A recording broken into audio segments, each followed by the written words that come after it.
My message is that we'll be watching you.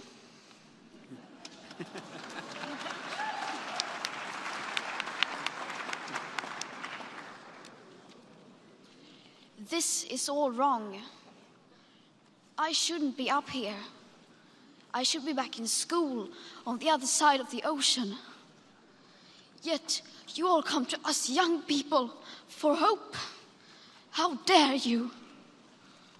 You have stolen my dreams and my childhood with your empty words, and yet I'm one of the lucky ones.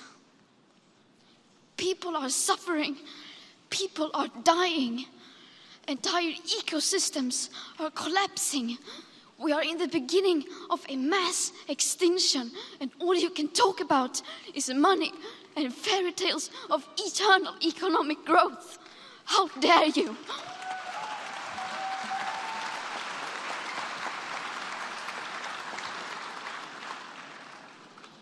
For more than 30 years, the science has been crystal clear.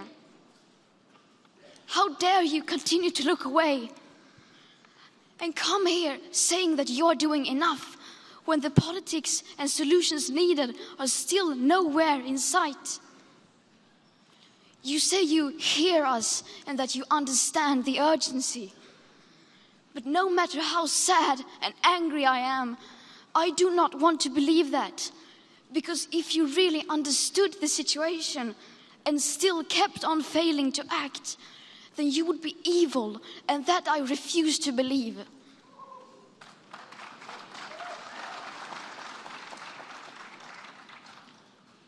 The popular idea of cutting our emissions in half in 10 years only gives us a 50% chance of staying below 1.5 degrees and the risk of setting off irreversible chain reactions beyond human control.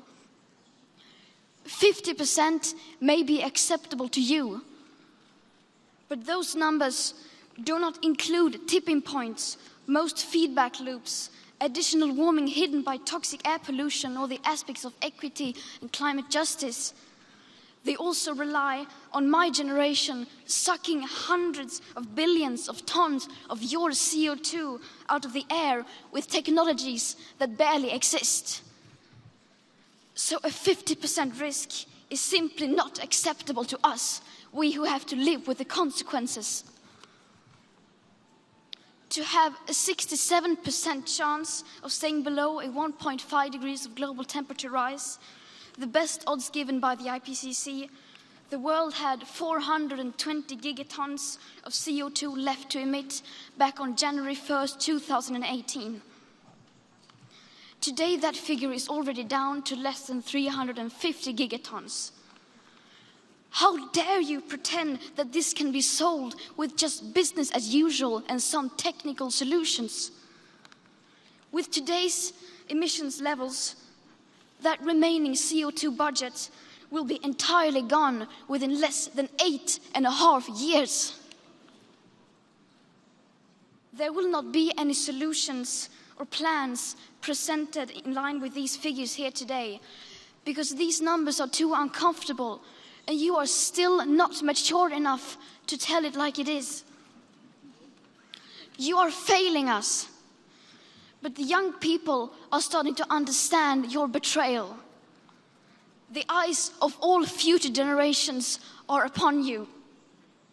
And if you choose to fail us, I say we will never forgive you.